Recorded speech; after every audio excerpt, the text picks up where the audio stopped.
Bom dia, boa tarde, boa noite, pessoal. Então, mais uma videoaula no canal aqui. A videoaula de hoje será sobre escalas cartográficas, tema aí pedido por um colega de profissão. Então, basicamente, o que são as escalas cartográficas? O que é uma escala cartográfica, né? Ela vai ser basicamente a relação que nós temos entre a distância real e a distância gráfica. O que eu estou querendo dizer com isso? Nós temos a distância real, que ela é a distância que a gente caminha, a distância que a gente percorre, a distância que a gente anda, a distância no mundo. A distância gráfica, ela será então a distância no mapa. Vamos tentar explicar isso aí para vocês. Vamos supor, vocês peguem um mapa de qualquer lugar e vamos dizer assim, o mapa do Rio Grande do Sul, por exemplo, já que falaram tanto da bandeira lá atrás. O Rio Grande do Sul, ele tem um tamanho específico. O mapa, ele é muito menor do que o Rio Grande do Sul. Então, o tamanho do Rio Grande do Sul, ele foi encolhido, ele foi reduzido para caber naquele pedaço de papel, naquele mapa que pode ser um pedaço de papel, pode ser um globo, pode ser circular. Isso aí varia da forma como esse projeto for empregado. Porém, nós temos um detalhe. Como que a gente vai saber quantas vezes determinada área foi reduzida para caber dentro de uma superfície plana, ou seja, dentro de um mapa? Basicamente através de uma conta. A conta que nós temos, ela é a escala, né, que é o E, ali naquela fórmula bem no meio da imagem, e ela tem Dzinho sobre Dzão. O que eu estou querendo dizer com isso? O Dzinho, que é o D minúsculo, é a distância gráfica, é a distância no mapa. A distância real, que é o Dzão, ou o D maiúsculo, é a distância no mundo, a distância que a gente vai andar. A gente vai ter que basicamente dividir um pelo outro para saber, então, quantas vezes aquela superfície foi reduzida para caber naquele mapa. Só que nós temos um detalhe, e isso é muito importante de vocês saberem. Existem duas maneiras de se expressar em um mapa essa escala. Ela pode ser, ali de acordo com a imagem, uma escala numérica ou uma escala gráfica. Se ela for uma escala numérica, qual é o que nós temos aqui? Vocês vão ver que vai ter sempre o número 1 seguido de 2 pontos e um outro número normalmente bem maior que 1. Como é que a gente vai ler aquilo ali? A gente vai ler como se fosse 1 por 50 mil, né? De acordo com os números que eu coloquei no exemplo. Mas o que seria o 1, o numerador? Vai ser basicamente a distância no mapa. E o que seria os 50 mil? A distância no mundo real, ou na área real. Mas ali está faltando uma coisa, que é a unidade de medida. Por que ali não vai unidade de medida? Porque não precisa. O que acontece aqui? Ele vai ter uma unidade de medida, mas ela não precisa aparecer. O que eu estou querendo dizer com isso? A cada 1 que tu andar no mapa, tu andou 50 mil na área real. Tá, mas esse 1 é o quê? É o que vocês quiserem. Vamos supor que esse 1 seja centímetro, então tu andou 50 mil centímetros. Vamos supor que esse 1 seja metros, então tu andou 50 mil metros. Vamos supor que esse 1 seja quilômetro, então tu andou 50 mil quilômetros. O que vocês têm que cuidar, que tá ali embaixo, aonde diz ali, ó, dica do Cormano. Sempre dê muita atenção para a unidade de medida, mesmo ela não aparecendo se ela for uma escala numérica. Por enquanto, o que nós temos então? 1 por 50 mil. Por que tem que dar atenção às unidades de medida? Porque tem que ser a mesma unidade de medida nos dois números. Não pode, por exemplo, ser 1 centímetro por 50 mil quilômetros. Não pode. Tem que ser a mesma unidade de medida dos dois lados. Antes dos dois pontos, depois dos dois pontos. Então assim, cuidem muito isso. Ah, mas professor, e se eu tiver, por exemplo, metros de um lado e quilômetros do outro, como é que eu vou fazer essa conta? Tu não vai fazer a conta agora. Primeira coisa, tu vai ter que converter um dos dois para uma outra unidade de medida que fique igual a do outro lado. Por exemplo, se nós tivermos metros e quilômetros, ou tu converte quilômetro para metro, ou tu converte metro para quilômetro. Ficou as duas unidades de medida iguais, agora tu pode fazer a conta.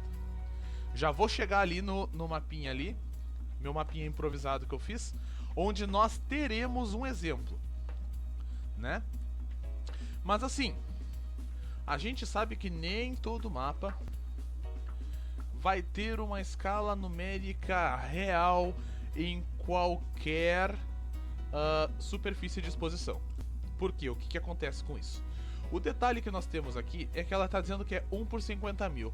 Mas vamos supor que eu queira botar esse mapa num computador e expor ele num projetor numa parede, um mapa cresça.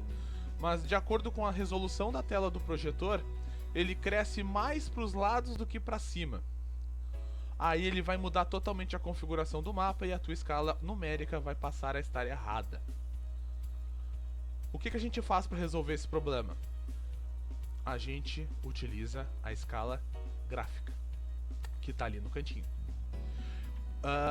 Como é que vai funcionar a escala gráfica? Vocês vão ver que ela tem um desenho, que é aquele desenho ali com aqueles quadradinhos preto e branco, ou com aqueles espaçamentos ali. Então assim, basicamente naquele primeiro quadrinho, ou naquele primeiro espaçamento que vai de 0 a 3, do lado está escrito quilômetros, tá? Então vai de 0 a 3 km. Se vocês encontrarem aquele espaçamento em um mapa, ele vai de 0 a 3 km. Tá, mas professor, por que a escala numérica ela fica errada nesse tipo de situação e a escala gráfica não fica? Porque a escala gráfica nada mais é do que um desenho. A partir do momento que vocês aumentarem mais o desenho, aumentarem mais o mapa, o desenho vai crescer também. Ou se vocês diminuírem o mapa, o desenho vai diminuir também. Ou seja, ele vai manter a proporção, enquanto que o que estiver escrito não tem como aumentar a proporção. Portanto, os números ali do 1 por 50 mil continuarão os mesmos. A escala vai continuar a mesma. Vamos supor que vocês dessem uma espichada no mapa, na horizontal, e o mapa ficasse bem mais largo do que normalmente ele era. Aquele espaço entre o 0 e o 3 ia aumentar também. Porque à medida que o mapa aumenta, aquele desenho aumenta também. Então assim, vamos tentar mostrar uma outra lógica para vocês aqui, antes de eu chegar ali naquele exemplo. Vamos cuidar isso, tá? Ali vamos falar agora daqueles 4 quadros que eu coloquei ali no canto. O número 1, vamos supor que ele seja o terreno de uma casa. Faz de conta ali que aquele número 1 ali é a casa, e aquele ali mais compridinho seja, sei lá, uma piscina, ou seja, o carro da família.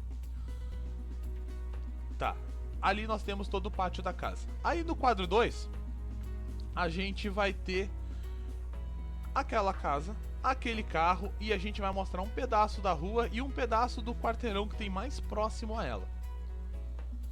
No quadro 3, já nem aparece mais o que tem dentro do terreno da casa.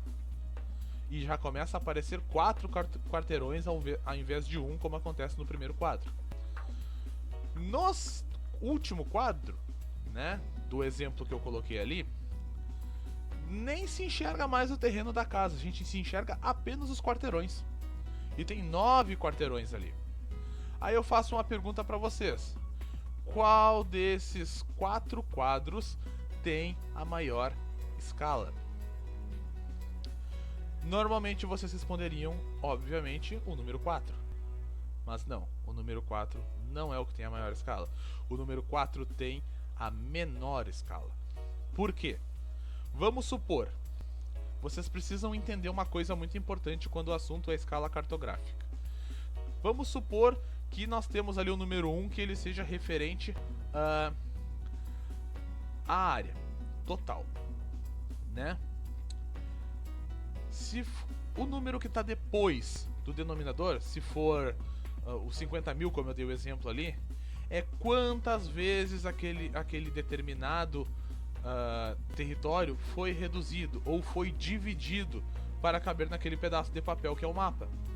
Portanto, vamos supor que o primeiro quadro seja ali 1 por 10, o segundo seja 1 por 100, o terceiro seja 1 por 500 e o quarto quadro seja 1 por 1000. O primeiro quadro, que era 1 por 10, ele foi dividido 10 vezes. Portanto, mostra uma área bem menor. O último quadro foi dividido 1000 vezes. Ou seja, mostra uma área bem maior. Aí uma pergunta para vocês. O que é maior? O número que foi dividido por 10 ou o mesmo número quando foi dividido por 1000? Entendeu? É um cálculo, é uma coisa bem chatinha de entender, mas é um cálculo bem fácil de fazer. Ele assusta um pouquinho, mas é tranquilo. Aí vamos ao nosso exemplo.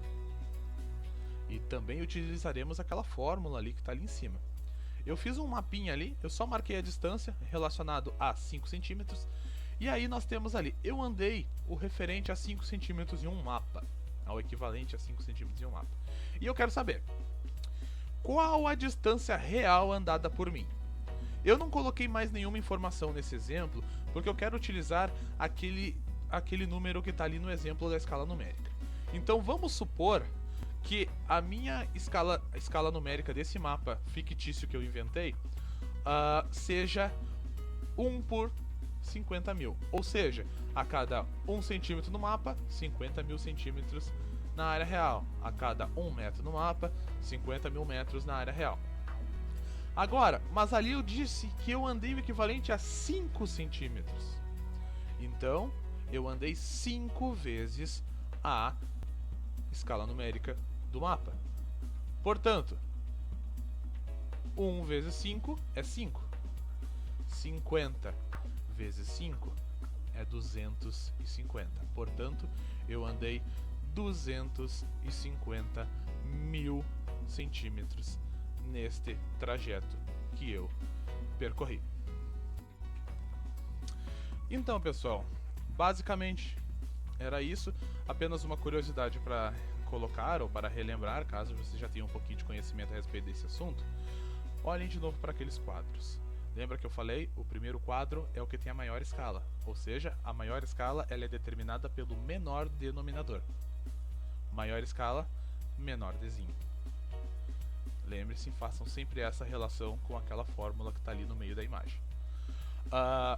Quanto maior for a escala, menor será a quantidade de detalhes que ela terá. Ou seja, o que eu estou querendo dizer com isso? Que quanto menor for a escala, mais coisas ela vai mostrar quando vocês forem fazer a projeção daquela área naquele mapa. Então, pessoal, basicamente a aula de hoje era isso. Agradeço a todos vocês que curtiram, compartilharam, se inscreveram no canal ali na primeira aula. Se vocês não são inscritos ainda, curtam, compartilhem com os amigos, se inscrevam aí. Aqueles que estiverem interessados, eu também tenho um grupo de estudo pelo WhatsApp, onde eu compartilho conteúdo e conhecimento com os alunos e ex-alunos, independente da área que vocês sejam, até colegas, né? Querendo entrar, basta me dar um toque aí em qualquer uma das minhas redes sociais, posso adicionar vocês. Essas imagens que eu utilizo para dar aulas virtuais para vocês, todas elas são enviadas nesse grupo de estudo. Então, era isso. Todos tenham uma boa semana. Respeitem a quarentena, muito importante. E essa foi mais uma dica do Cormano para vocês. Até mais, pessoal.